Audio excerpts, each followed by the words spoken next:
നമ്മളിപ്പോൾ ഇവിടെ ഈ തിയേറ്റർ ചെയ്തിട്ട് ഇപ്പോൾ ഒരു ഓൾമോസ്റ്റ് ഒരു 1 ഇയർ ആയി. ഇപ്പോൾ ഈ 1 ഇയറിൻ്റെ ഇടയിൽ എന്ന് പറഞ്ഞു കഴിഞ്ഞാൽ കംപ്ലയിൻസ് എന്നുള്ള സാധനം നിലവിൽ ഇതുവരെ ഒന്നും ഉണ്ടായിട്ടില്ല.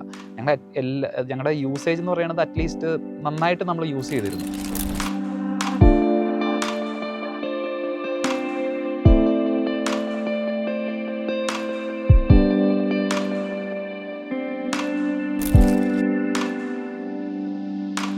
റിക്ലൈനേഴ്സ് ഒക്കെ ആണെങ്കിൽ നമുക്ക് 2 കുട്ടികളുണ്ട്. 2 പേരും തല്ലി തകർത്താണ് ഇവിടെ യൂസ് ചെയ്തുകൊണ്ടിരുന്നത്. അതിന് തന്നെ ചെറിയ കംപ്ലൈൻറ്റുകൾ വന്നു എന്നുള്ളത് ശരിയാണ്. പക്ഷേ എങ്കിലും നമ്മളത് വിളിച്ച് കഴിഞ്ഞ് കഴിഞ്ഞാൽ അപ്പം തന്നെ വന്ന് റെക്ടിഫൈ ചെയ്യാനുള്ള ഒരു ഇതുണ്ടായിരുന്നു. മേ ബി ഒരു 2 ഡേയ്സിനകത്ത് നമുക്ക് ഈ റിക്ലൈനേഴ്സ് വരെ അവർ റെക്ടിഫൈ ചെയ്ത് തന്നിരുന്നു. പിന്നെ ടെക്നിക്കൽ സൈഡിൽ നമുക്ക് അധികം കംപ്ലൈൻസ് ഒന്നും തന്നെ ഇതുവരെ വന്നിട്ടില്ല. പിന്നെ നമുക്ക് ചിലപ്പോൾ ഒരു സൗണ്ടിൻ്റെ ഒരു വേരിയേഷൻ എന്തെങ്കിലുമൊക്കെ ചേഞ്ച് ചെയ്യണം അങ്ങനെയൊക്കെ പറയുമ്പോഴത്തേക്കും പറഞ്ഞു കഴിഞ്ഞ് കഴിഞ്ഞാൽ ഇത്രയും പെട്ടെന്ന് മേ ബി ഒരു 1 or 2 ഡേയ്സിനകത്ത് തന്നെ വന്നു കഴിഞ്ഞിട്ട് ആ ഒരു കോൺഫിഗറേഷൻ ചെയ്യാനുള്ള ഒരു ഹെൽപ്പ് എപ്പോഴും നമുക്ക് ചെയ്യേണ്ടായിരുന്നു. അത് നമുക്ക് വളരെ ഒരു സാറ്റിസ്ഫൈയിങ് ഫീലാണ്. കാരണം നമ്മൾ ഏത് രാത്രിയിൽ ചിലപ്പോൾ രാത്രി നമുക്കൊരു നെറ്റ് കിട്ടാതെ വരിക അല്ലെങ്കിൽ എന്തെങ്കിലും വേറെ ഇഷ്യൂ ഉണ്ടായിരിക്കും ചിലപ്പോൾ ഇത് വർക്ക് ചെയ്യാത്തത്.